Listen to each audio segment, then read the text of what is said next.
Mes frères, mes sœurs, de l'émission La manne du ciel. La manne de Dieu qui jaillit du ciel, jaillit toujours abondamment et nous revigore.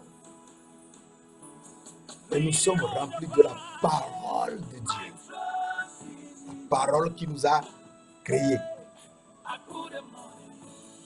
Cette parole qui est notre lumière. Et nous sommes la lumière du monde. Et il faut que notre lumière brille devant tous les hommes, afin qu'ils voient nos bonnes œuvres et glorifient notre Père qui est dans les cieux. Cette émission est présentée par le serviteur Jules Komlan Sossou de l'église missionnaire Philadelphie de Christ à Lomé. Nous sommes très heureux de partager ces moments de joie avec toi, afin que tu saches que le Dieu de gloire, le Tout-Puissant, l'Éternel des armées, qui est le même hier, aujourd'hui et éternellement, celui qui est le Dieu puissant, le Tout-Puissant, il est venu sur la terre pour nous chercher. Nous, ses enfants. Cette émission est présentée par le serviteur Jules Komlan Sossou de l'église missionnaire Philadelphie de Christ à Lomé. Nous disions la dernière fois, l'homme qui est dans les cieux. Et c'est très important de connaître l'homme qui est dans les cieux. Si on ne connaît pas l'homme qui est dans les cieux, on continuera à vivre sur cette terre sans savoir d'où nous sommes venus sur la terre. Nous sommes venus des cieux, où nous étions avec le Seigneur de gloire avant la fondation du monde. Puis, Dieu, le Tout-Puissant, a créé les trois cieux qui sont dessus de nos têtes par sa parole. Et ensuite, il a soufflé. Et les chérubins sont sortis abondamment. Et ensuite, lui-même, Dieu de gloire, il a fait la terre par sa sagesse. Mon frère, ma soeur, ces deux notions que nous voulons prendre au départ avant d'enchaîner sont très importantes afin que tu saches qui tu es et comment tu dois marcher sur la terre. C'est très important. Nous voyons dans Psaume, ça se trouve dans Psaume, Psaume 33, verset 6, Psaume 33, verset 6.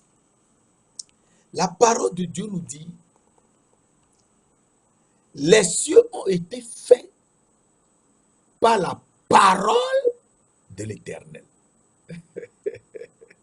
Les cieux, les trois cieux, qui sont au-dessus de nos têtes là, ont été faits par la parole de l'Éternel. Et toute leur armée,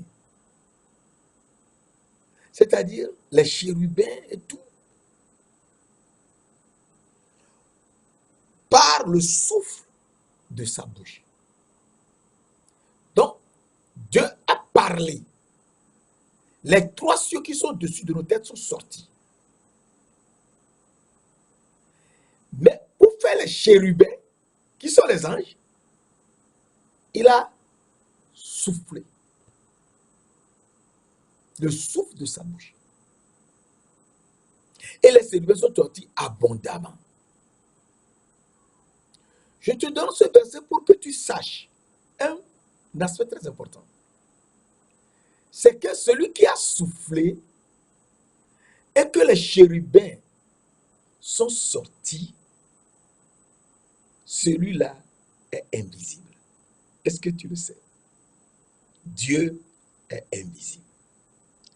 Il est invisible pour que tu saches de manière très importante que il a soufflé, les chérubins sont sortis, lui-même est invisible, pour qu'ils ne le connaissent point. Oui. Les chérubins ne connaissent pas Dieu. Dieu est invisible. Et il nous a créés, nous, ses enfants, comme invisibles. Il nous a créés invisibles. Notre âme est invisible. Et il nous a amenés des cieux, il nous a amenés sur la terre. Et cette terre, il l'a fait comment? C'est très important. Cette terre-là, où nous sommes, il l'a faite comment? C'est très important de savoir. Parce que si on ne sait pas ces choses, on est perdu. Il faut qu'on sache comment Dieu a créé la terre. Parce que il y a des notions tellement importantes que nous ignorons, tout simplement parce que nous ne faisons pas l'effort d'étudier certains passages. On ne peut pas tout étudier, bien sûr. Certains passages de la Bible et que nous réfléchissions. Dieu nous dit dans Proverbe 3, verset 19, c'est par la sagesse que Dieu a fondé la terre. C'est par la sagesse que Dieu a fondé la terre. Et donc, si Dieu a fondé la terre par sa sagesse, il y a un phénomène important qu'il faut que tu saches. C'est que il n'a pas parlé. Dieu a créé les cieux par le souffle, mais par sa parole. Et il a fait les chérubins par le souffle de sa bouche. Et les chérubins ne l'ont pas vu parce que Dieu est invisible. Mais pour faire la terre, il a fait par sa sagesse. Et donc, sur la terre, il faut la sagesse de Dieu pour y vivre. C'est très important. Je te rappelle seulement cette petite notion pour que on suive la parole de Dieu de manière intelligente et qu'on fasse pourquoi il nous a amenés sur la terre et retourner à lui dans les cieux. Nous lisons dans Proverbe 9, verset 10, le commencement de la sagesse, c'est la crainte de l'Éternel. Le commencement de la sagesse, c'est la crainte de l'Éternel. Et la science des saints, c'est l'intelligence. La science des saints de Dieu, c'est l'intelligence. Donc, c'est une science. Ce n'est pas pour tout le monde. Est-ce que tu le sais? C'est toi qui es saint. C'est moi qui suis saint.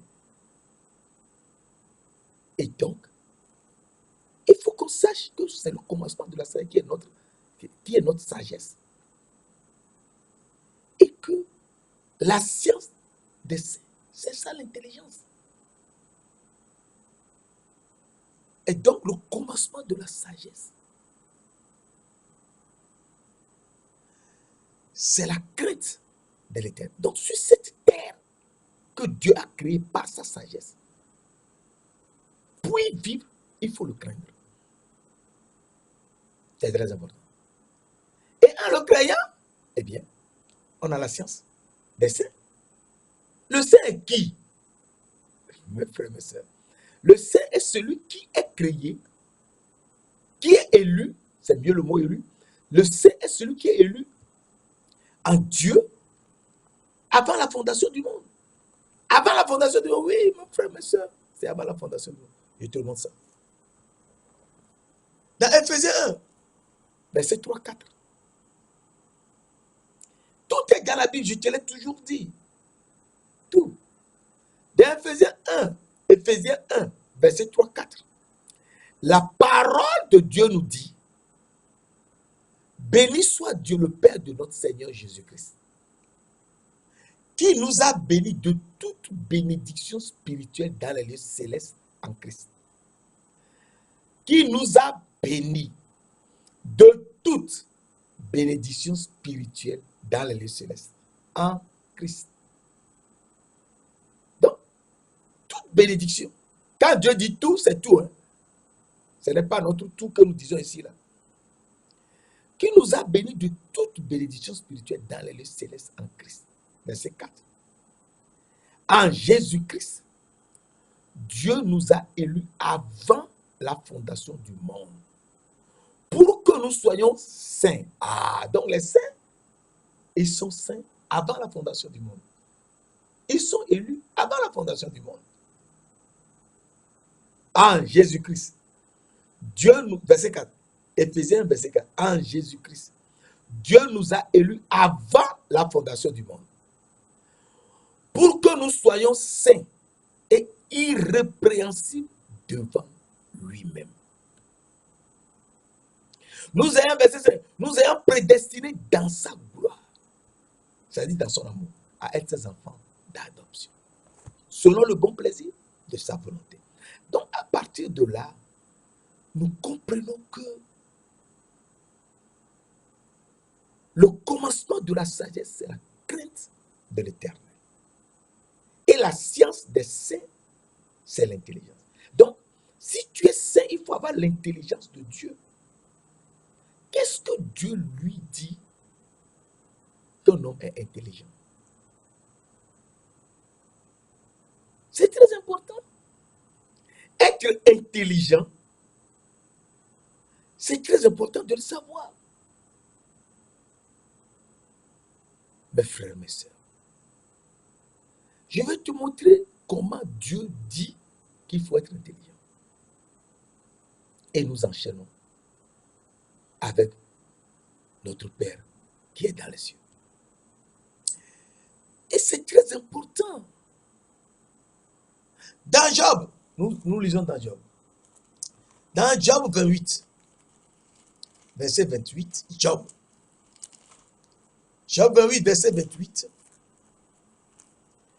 Puis Dieu dit à l'homme. Donc, ça s'adresse spécialement à l'homme, même si tu n'es pas intelligent. Nous voulons connaître l'intelligence des saints. Et donc, ce que Dieu dit à l'homme, c'est là qu'il a mis l'intelligence qu'il a donnée au saint. Puis Dieu dit à l'homme, donc c'est très important, à l'homme. Job 28, verset 28. La crainte du Seigneur, la crainte du Seigneur, c'est la sagesse. Tu vois, mon frère? La crainte du Seigneur, ce n'est plus question de commencement. Quand tu es un homme de Dieu, il faut craindre Dieu. La crainte du Seigneur, c'est ça qui est la sagesse. S'éloigner du mal, c'est l'intelligence. Ah. Donc, si tu as la crainte du Seigneur en toi, tu es sage sur cette terre. Et donc, tu sauras que tu es un saint car Dieu te donnera de l'intelligence. Et cette intelligence, c'est de s'éloigner du mal. Cela veut dire quoi? Cela veut dire tout simplement qu'il faut s'éloigner de la connaissance du bien et du mal. Dieu a dit alors, cultivez le jardin et gardez. Gardez le jardin. Et ne pas manger l'arbre de la connaissance du bien et du mal. C'est ça l'intelligence. Il faut s'éloigner du mal. Ne pas manger l'arbre de la connaissance du bien et du mal. Ne pas voir ce qui est beau dans la chair et s'approcher de cela. Il ne faut pas oublier que la femme qui a mangé l'arbre de la connaissance du bien et du mal est faite à partir de la chair de l'homme. Mais Dieu de gloire a mis dans cette chair l'âme de l'homme et l'esprit de l'homme. C'est très important de le savoir. Mais la femme est surtout charnelle. Celle-ci est l'os de mes os et la chair de ma chair. À partir de là, il faut qu'on sache que la femme qui est créée pour aider l'homme à faire le travail dans le jardin d'Éden, c'est elle qui a mangé l'arbre de la connaissance du bien et du mal. Donc dans la chair, quand on veut réaliser des choses de la chair, je suis riche, c'est ça qui est la chair. Je suis riche, j'ai de l'argent, je domine tout le monde parce que je suis riche. Tu vas tomber, mon frère, ma soeur. Tu peux tout dire, tu peux tout faire. Tu n'auras jamais la sagesse. Car la sagesse, c'est la crainte de l'Éternel, la crainte du Seigneur. S'éloigner du mal, de la recherche de la guerre, de l'arbre de la connaissance du bien et du mal, c'est ça qui est l'intelligence. Donc à partir de là, nous comprenons que sur cette terre que Dieu a faite avec sa sagesse, eh bien, il faut qu'on craigne Dieu et qu'on s'éloigne du mal, de l'arbre de la connaissance, du bien et du mal. Qu'on s'éloigne. C'est Dieu qui est riche. Il ne faut pas qu'on lui, pour qu'on soit riche. C'est lui-même qui est riche. Et c'est lui qui nous donne la richesse. C'est très important. C'est Dieu qui est riche et c'est lui qui nous donne la richesse. Les gens oublient cela. Non, il ne faut pas oublier. Je te montre un verset très important. Hein, dans 1 Corinthiens. Et c'est un verset très important. Dans 1 Corinthiens 9. Parce que quand nous ne lisons pas la parole, nous tombons. Oh, alléluia. Il faut qu'on lise la parole. Parce que si on ne lit pas la parole, on serait à un même niveau et on va crier. Dans 2 Corinthiens 8. Dans 2 Corinthiens 8, verset 9. Dans 2 Corinthiens 8, verset 9. Il faut qu'on soit éveillé. Que la richesse dans ce monde, non, c'est Dieu même qui donne la richesse. Et je dis c'est ça. Je te lis un verset très important qu'il ne faut pas oublier. Dans 2 Corinthiens 8, verset 9, la parole de Dieu nous dit, car vous connaissez la grâce de notre Seigneur Jésus-Christ. Car vous connaissez la grâce de notre Seigneur Jésus-Christ, qui, pour vous, s'est fait pauvre, de riche qu'il était, afin que par sa pauvreté, vous fussiez enrichis. Je te répète. Car vous connaissez la grâce de notre Seigneur Jésus-Christ, qui, pour vous, s'est fait pauvre, de riche qu'il était, afin que par sa pauvreté, vous fussiez enrichis. C'est lui qui est riche. Donc c'est lui que nous devons suivre pour être riche. Il faut voir le cas de David, un petit berger, il est devenu roi, il est très riche. Il faut voir le cas d'Abraham, il faut voir le cas de tout le monde.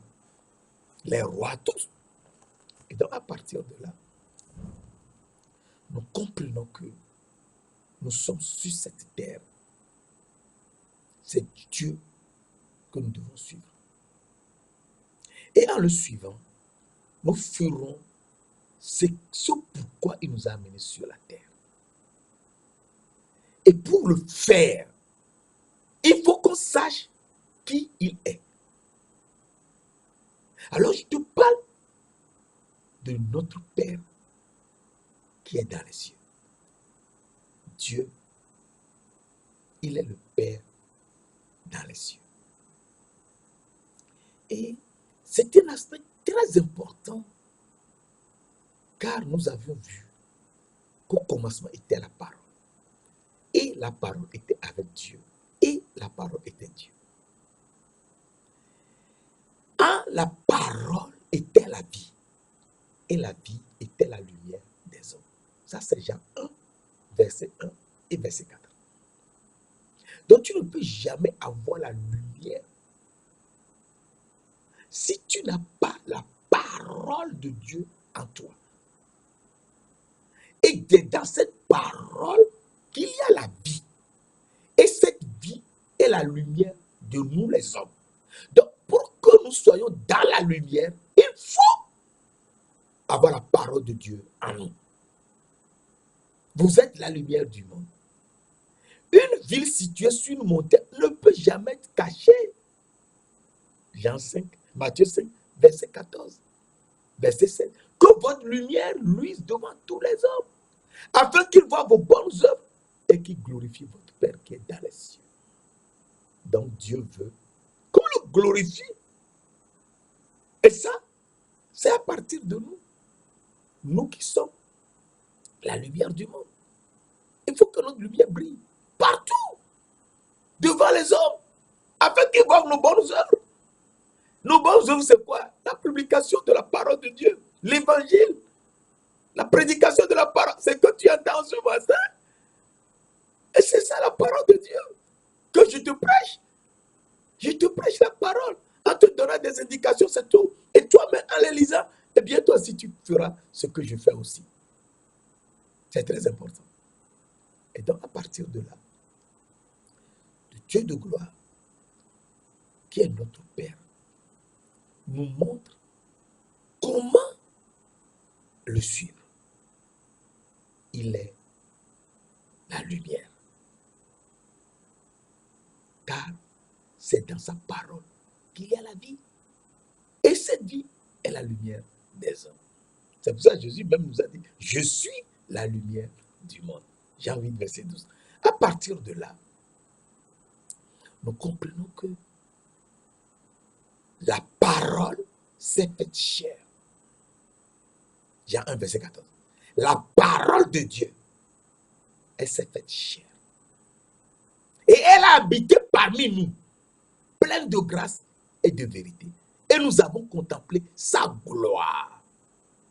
Donc, c'est la parole qui a la gloire de Dieu. Une gloire comme la gloire du Fils unique venu du Père. Alors, il faut que tu te poses la question tout doucement. Qui a fait ce Fils unique à Dieu le Père? C'est qui? C'est qui a fait le Fils unique à Dieu le Père? Mon frère, ma soeur. Une gloire comme la gloire du Fils unique venu du Père. S'il est venu du Père, qui a fait ce Fils unique à Dieu le Père? Est-ce que tu as réfléchi une fois? C'est très important. Eh bien, la parole de Dieu nous l'explique encore. C'est dans la parole de Dieu qu'il y a la vérité. C'est dans rien d'autre. La parole de Dieu te dit, dans Jean 10, verset 30, moi et le Père, nous sommes un. Jésus dit, moi et le Père, nous sommes un. Dans Jean 10, verset 30. Et dans Jean 10, verset 36, celui qui est un avec le Père, il dit, je suis le Fils de Dieu. Donc le Fils de Dieu est un avec le Père. Ah, si c'est le Fils de Dieu qui est un avec le Père, et donc le Père, c'est le Fils de Dieu. Le Fils de Dieu, c'est le Père. C'est pour cela qu'il nous dit dans Hébreux 7, verset 3, il n'a ni père, il est sans père, sans mère, sans généalogie. Il n'a ni commencement de jour, ni fin de vie. Mais il est rendu semblable au Fils de Dieu. Ce Melchisédek demeure sacrificateur à perpétuité. Donc à partir de là, tu comprends que le Fils de Dieu n'a ni père, ni mère. Il est sans généalogie. Il n'a ni commencement de jour, ni fin de vie. Il est éternellement passé, ce qu'il est aujourd'hui et ce qu'il sera éternellement. C'est pourquoi Jésus-Christ nous dit, dans Hébreux 13, verset 8, Jésus-Christ est le même hier, aujourd'hui et éternellement. À partir de là, nous comprenons que c'est lui qui est venu et qu'on a enfanté et qu'on a mis dans une étoffe et qu'on l'a déposé dans une crèche, c'est-à-dire les brindilles qu'on a ramassées dans la bergerie, où on l'a lavé dans l'eau que buvaient les brebis. Et on a ramassé les pailles, tout ce qui se trouve là-bas. On a fait une petite crèche et on l'a déposé dessus. Et c'est lui que les anges depuis les cieux sont venus annoncer aux bergers que le sauveur du monde est venu, le Christ, le Seigneur. Et ils ont quitté là où ils étaient, le soir où ils gardaient leurs animaux, le soir. Ils ont quitté là-bas et sont venus à Bethléem. Exactement ce que les anges leur ont dit. Et ils ont vu Marie, Joseph et le petit enfant dans une crèche. Et ils sont partis l'annoncer aux gens et les gens ne les ont pas cru. C'est ça. On ne croit pas. Et Joseph, Marie et Jésus, l'enfant Jésus, ils sont restés à Bethléem pendant 1 an et demi. Et les gens d'Israël qui n'ont pas cru que Dieu peut quitter les cieux, venir sur la terre, ils n'ont pas cru ça. Malgré que c'est écrit dans la Bible, ils n'ont pas cru. Et 1 an et demi plus tard, Dieu s'est révélé aux mages qui sont des Madianites, donc de la famille de Madian. L'un des 6 fils que Ketura l'Éthiopienne a donné à Abraham. Genèse 25, verset 1 à 6. Et qui sont partis rester dans le pays d'Orient auprès d'Ismaël, le premier fils d'Abraham. C'est pour ça qu'on appelle les Madianites les islamistes. Et Dieu s'est révélé. Dieu, le petit enfant là, hein, le petit enfant qui est dans la main, lui-même s'est révélé. C'est très important. Il est dans la main ici, mais il se révèle aux gens. C'est ça Dieu. Il est partout. Dieu est partout. Le même. Et il se révèle aux mages en Orient. Et il a dit, ils verront une étoile. Dessus l'étoile les amènera là où est lui le roi. Ce n'est plus le sauveur, le Christ, le Seigneur est venu, mais maintenant le roi est venu. Et ces Madianites, qu'on appelle des mages, parce qu'ils sont des astrologues, ils ont vu l'étoile descendre jusque dans notre maman. Ils ont suivi l'étoile. L'étoile les a menés jusqu'à Jérusalem. Et à Jérusalem, je te l'avais dit la dernière fois, ils ont demandé à Hérode. Hérode a regroupé les sacrificateurs et les scribes. Et là, ils ont sorti le livre de Michée. Et ils ont vu dans Michée que celui dont les jours remontent aux temps anciens, aux jours d'éternité, il est venu. Oui, le roi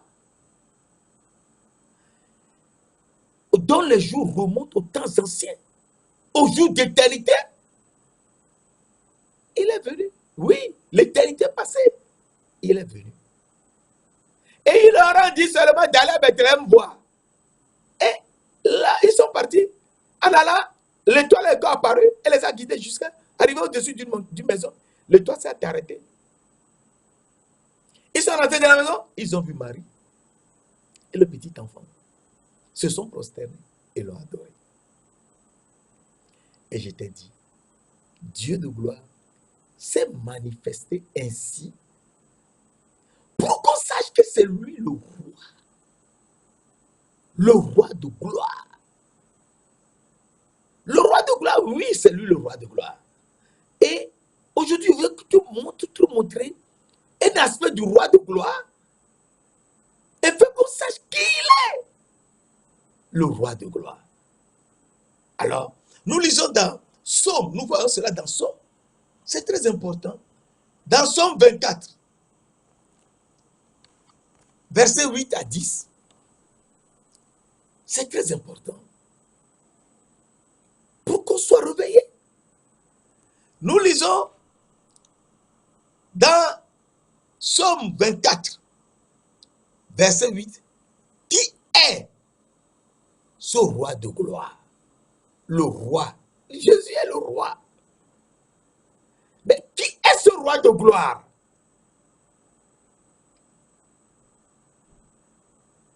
Mes frères, mes soeurs, qui est ce roi de gloire? Les masses sont venus, on se dit, où est le roi des Juifs qui vient de naître? Nous sommes venus pour l'adorer car nous avons vu en Orient son étoile. Et nous sommes venus l'adorer. Ce roi, c'est qui? Alors, les psaumes nous montrent, dans Psaume 24, verset 8 à 10, qui est alors ce roi de gloire? Il faut qu'on le connaisse. Pour qu'on sache qui est le roi qui est venu sur la terre. Et que les gens sont partis jusqu'à Bethléem en quittant le pays d'Orient, les Madianites, qui sont de la famille de Madian, le quatrième des 6 fils que Kétoura l'Éthiopienne a fait à Abraham, notre père. Qui est ce roi de gloire? Somme 24, verset 8. L'Éternel fort, puissant. L'Éternel fort, puissant. C'est lui le roi de gloire. L'Éternel, oui, l'Éternel, le roi d'éternité en éternité. L'Éternel fort puissant est venu, oui, c'est lui qui est venu. L'Éternel, oui, le Père éternel est venu. L'Éternel fort puissant, l'Éternel puissant dans les combats. Donc, l'Éternel puissant est venu pour combattre pour ses enfants. Oui, mes frères, mes sœurs. Celui qui combat pour nous est venu sur la terre. C'est lui qui est venu. C'est lui le roi de gloire. C'est lui l'Éternel puissant dans le combat. Il est venu sur la terre pour nous sortir des affres de la terre, de l'obscurité de la terre, de tous les problèmes qui sont sur la terre, des ténèbres de la terre, afin qu'on soit réveillé, qu'on le suive, qu'on se nourrisse de sa parole, notre envie de la parole de Dieu. La parole de l'Éternel, c'est ça que notre âme mange. La parole. Jésus-Christ est la parole de Dieu. C'est pour que il a donné aux gens, prenez et mangez. Ceci est mon corps. Son corps, il est la parole de Dieu. Au commencement était la parole. Et la parole s'est faite chair. Prenez et mangez. Donc prenez ma parole et mangez ma parole. Notre âme vit de la parole de Dieu. Quand tu manges la parole de Dieu, tu parles de la parole de Dieu. Tu lis la parole de Dieu, tu la manges. Elle te revigore. Elle te donne la puissance. Elle te réveille. C'est très important. Alors, l'Éternel puissant dans le combat est venu pour nous sauver. C'est lui. Verset 9. Porte. Élevez vos linteaux. Élevez vos portes éternelles. Éternel passé. Élevez vos portes éternelles. Que le roi de gloire, que le roi de gloire fasse son entrée. Le roi de gloire. L'Éternel puissant dans le combat. Il veut faire son entrée. Il se révèle en tant que roi. Et les mages sont venus le révéler aux gens que c'est lui le roi de gloire. Quand le roi de gloire est venu sur la terre. Verset 10. Qui donc est ce roi de gloire? Le roi de gloire est venu. Les mages sont venus dire qu'on cherche le roi. Le roi des Juifs. Nous avons vu son étoile en Orient. Nous sommes venus pour l'adorer. Mais qui est ce roi de gloire? Qui est donc ce roi de gloire? Psaume 24, verset 10 maintenant.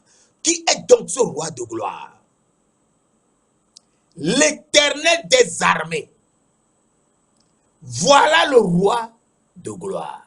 L'Éternel des armées. Jéhovah Zéboth. L'Éternel des armées. Jéhovah Zéboth. C'est lui? Oui. C'est lui le roi de gloire. Le roi de gloire est venu. Le roi de gloire est venu. L'Éternel des armées, oui. L'Éternel des armées est venu. C'est lui le roi de gloire. Le roi de gloire, oui. Alors, si tu réfléchis bien, tu te rappelles ce que nous avons étudié précédemment dans Ésaïe 6, versets 3 et 5. Ils criaient, les séraphins criaient l'un à l'autre. Saint, Saint, Saint est l'Éternel des armées. Ah, l'Éternel des armées, c'est lui le roi de gloire. Oui, l'Éternel, 3 fois Saint, c'est lui le roi de gloire. Saint, Saint, Saint est l'Éternel des armées. Ce que nous avons lu tout à l'heure dans Psaume 24, verset 10. Qui est ce roi de gloire? L'Éternel des armées. Oui, c'est lui qui est 3 fois saint. Toute la terre est remplie de sa gloire. Verset 5. Et mes yeux, c'est Isaïe qui parle, et mes yeux ont vu le roi grand air, l'Éternel des armées. Ah, donc l'Éternel des armées, c'est lui le roi de gloire. Ah, ah, c'est lui le roi de gloire. Et le roi de gloire est venu jusqu'à nous sur la terre. Mais le roi de gloire, oui, c'est lui le roi de gloire. Il est venu sur la terre. Et il est venu, Apocalypse en parle, dans Révélation, dans la Révélation. Et dans la Révélation, quand Dieu parle, dans Révélation, c'est-à-dire dans l'Apocalypse, il n'y a plus à dire quoi que ce soit. Quand Dieu parle dans l'Apocalypse, c'est fini. C'est dans la Révélation. Quand Dieu en parle, il ne faut plus discuter. Parce que c'est le dernier livre. C'est le dernier. C'est pour nous situer. Apocalypse 4, verset 8. Les 4 êtres vivants que nous avons vus tout à l'heure, dans Ésaïe 6, verset 3, depuis verset 1 jusqu'à 3, 5. Les 4 vivants ont chacun 6 ailes et sont remplis de Dieu tout autour et au-dedans. Ils ont chacun 6 ailes, c'est-à-dire ce sont les séraphins. Les chérubins ont 4 ailes. C'est très important. Ils ne cessent de dire jour et nuit, Saint, Saint, Saint est le Seigneur Dieu. Et là, avant, on avait lu Saint, Saint, Saint est l'Éternel des armées. Jéhovah Zéboth. Ici maintenant, nous lisons Saint, Saint, Saint est le Seigneur Dieu, le Tout-Puissant, celui qui était éternité passée, au jour, avant tout le cycle, l'éternité passée, comme nous avons lu dans Michée 5, verset 1. Celui qui était, éternité passée, qui est aujourd'hui et qui s'appelle Je suis. Jésus s'appelle Je suis. Je suis. Exode 3, verset 14-15. C'est son nom pour l'éternité à venir et de génération en génération. Et il a confirmé dans Jean 8, verset 58. Avant qu'Abraham fût, je suis. C'est lui, je suis. Il est, aujourd'hui, je suis. Et qui vient. Donc, l'éternité à venir. L'éternité à venir, c'est lui. Mais qui est celui-là? Eh bien, c'est Jésus-Christ. C'est Jésus-Christ, mon frère, ma soeur. C'est lui qui est trop fort. Alors, nous lisons dans Hébreux 13, verset 8. Ce sont des révisions. Hein. Tout cela, je l'avais dit avant. Je ne fais que les révisions. Hébreux 13, verset 8. Jésus-Christ. Il n'y a plus de discussion. On a dit. Nous avons lu précédemment dans Ésaïe 6, verset 3.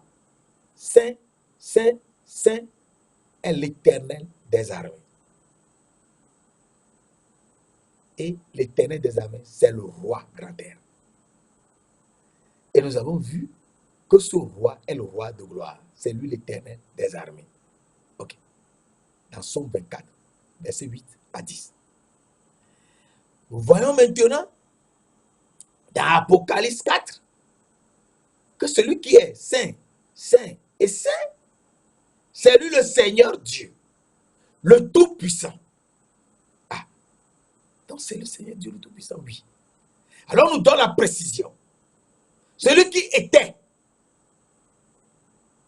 Donc, était. Donc,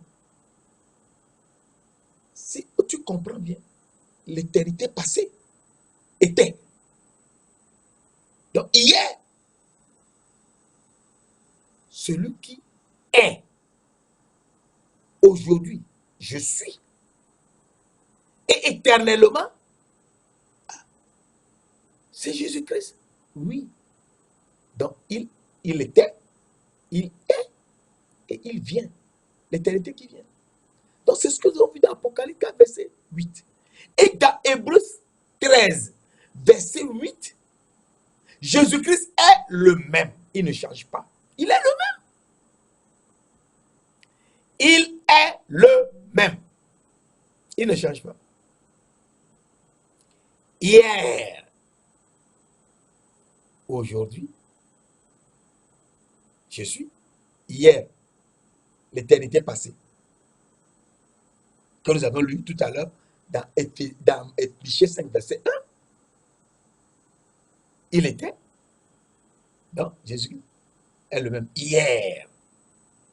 C'est ce que nous avons lu dans Michée 5, verset 1. Aujourd'hui, il est. Je suis. C'est lui, je suis. Jean 8, verset 58. Et éternellement, qui vient. Éternellement, qui vient. Mais non, c'est Jésus dont on parle. Oui, c'est lui. C'est lui le Dieu de gloire. Le Tout-Puissant. Le Seigneur Dieu. Le Tout-Puissant. Ah, qui était, oui, hier. Qui est aujourd'hui. Et qui vient éternellement, oui, c'est lui. Alors, mon frère, ma soeur, il faut qu'on soit réveillé. Donc, on ne parle que de Jésus. Oui, c'est lui. C'est lui, Jésus-Christ. C'est pour ça qu'on a donné son nom. C'est écrit. C'est écrit pour que tu ne sois pas confus. Et que je ne sois pas confus. Pas une seule petite virgule. Un iota, non. C'est lui. C'est lui le roi de gloire. Oui. C'est lui le roi de gloire.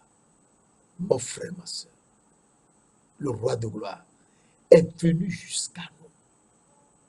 Et s'il est le roi de gloire, eh bien, il faut savoir que le roi qui est venu jusqu'à nous, il a voulu qu'on sache que c'est lui et il n'y a personne d'autre. Alors, il nous montre dans Matthieu 21. C'est très important. Dans Matthieu 21, il nous montre un jour, il envoie 2 de ses disciples. Lorsqu'ils sont arrivés à Bethphagée, lui-même n'est pas entré dans la ville. Il envoie 2 de ses disciples dans Bethphagée, dans la ville de Bethphagée. Et il dit, allez au village qui est, nous sommes dans Matthieu 21, verset 1 à 9, nous choisirons certains versets. Jésus a envoyé 2 disciples en leur disant, allez au village qui est devant vous. Vous trouverez aussitôt une ânesse attachée et un ânon avec elle. Détachez-les et amenez-les-moi. Verset 3. Si quelqu'un vous dit quelque chose, vous répondrez, le Seigneur en a besoin. Et à l'instant, il les laissera aller. Ce n'est pas possible. Jésus n'est jamais venu à Bethphagée. Jamais. Dans toute la vie, tu fais le tu ne verras jamais qu'il est parti quelque part à Bethphagée. C'est la première fois. Et il arrive à Bethphagée en quittant Jéricho. Il est arrivé à Bethphagée. Et il envoie 2 disciples. Et ces 2 disciples, dont nous en parlerons plus tard, qui sont ces 2 disciples-là? Il envoie 2 disciples. Et il leur dit, vous trouverez une ânesse et un anneau attachés. C'est attaché. Et il faut les détacher. Si quelqu'un vous dit quelque chose, dites-lui, le Seigneur en a besoin. Alors, cela arriva tel que Zacharie l'avait dit. Ça veut dire quoi cette histoire? Zacharie a dit, oui, Zacharie l'a dit. Alors les gens étaient partis. Les 2 disciples étaient partis dans le village de Bethphagée.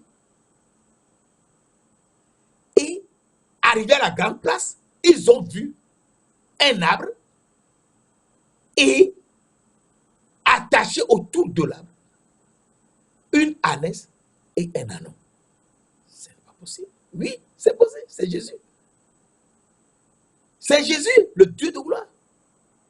Le roi de gloire qui est venu. Il faut qu'on le connaisse. Le gloire est venue. Mes frères, mes sœurs. Et cela est arrivé car Zacharie, le prophète Zacharie, qui est mort 450 ans avant Jésus-Christ, l'a écrit. Oui. Et je te montre cela.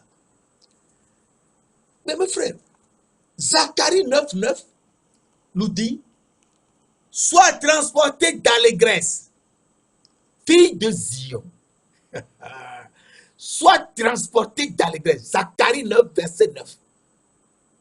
Parce que quand on parle de Jésus, il faut qu'on soit complètement revigoré et savoir que Dieu nous aime tant qu'il nous a tout écrit pour qu'on le comprenne et qu'on sache que c'est lui. Parce que ce qui est écrit, il faut qu'on lise. Mes frères, mes sœurs, Zacharie est mort 450 ans avant que Jésus ne vienne sur la terre. Et Zacharie, le prophète, a écrit dans Zacharie 9, verset 9, sois transporté d'allégresse, fille de Zion, pousse des cris de joie, fille de Jérusalem. Voici ton roi vient à toi. Ce n'est pas possible. Voici ton roi vient à toi. Effectivement, Jésus allait à Jérusalem. Mais il est passé par Bethphagée. Jésus allait à Jérusalem.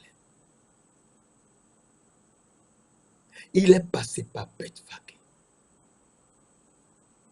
Il a envoyé 2 disciples à Bethphagée. Il leur dit, il y a une ânesse et un ânon attachés. Détachez-les, amenez-les-moi. Si quelqu'un vous dit quelque chose, dites le Seigneur en a besoin. Et à l'instant, on les laissera. Et c'est arrivé en fonction de ce que Zacharie a écrit dans Zacharie 9, verset 9. Sois transporté d'allégresse. Voici ton roi vient à toi. Il est juste et victorieux. Il est humble et monté sur un âne. Sur un âne, le petit d'une ânesse. Donc, le petit d'une ânesse, c'est un ânon. Et l'âne est l'ânesse. Ah bon? Alors, on a amené l'ânesse et l'ânon à Jésus. Alors, suis bien. Quand on a amené l'ânesse et l'ânon, il s'est passé quelque chose. Les disciples amenaient l'ânesse et l'ânon, mirent sur eux leurs vêtements et firent asseoir dessus Jésus. C'est pas possible. Ils ont mis leurs vêtements sur l'ânesse et l'ânon en même temps.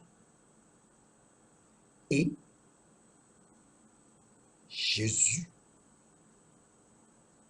ils l'ont mis sur l'ânesse et l'ânon. Ce n'est pas possible. Ce n'est pas possible. On peut s'asseoir sur l'ânesse ou sur l'ânon, mais sur les deux en même temps, ce n'est pas possible. Mais Jésus, à Jésus, rien n'est impossible. Rien. Rien n'est impossible à Dieu. Tout est possible à Dieu. Tout lui est possible. Rien n'est impossible à Dieu. Mes frères, mes sœurs, Jésus est assis sur l'ânesse et l'ânon. Alors, les gens de la ville ont commencé à crier Hosanna au fils de David. Ce n'est pas possible. Ils n'ont jamais vu ça.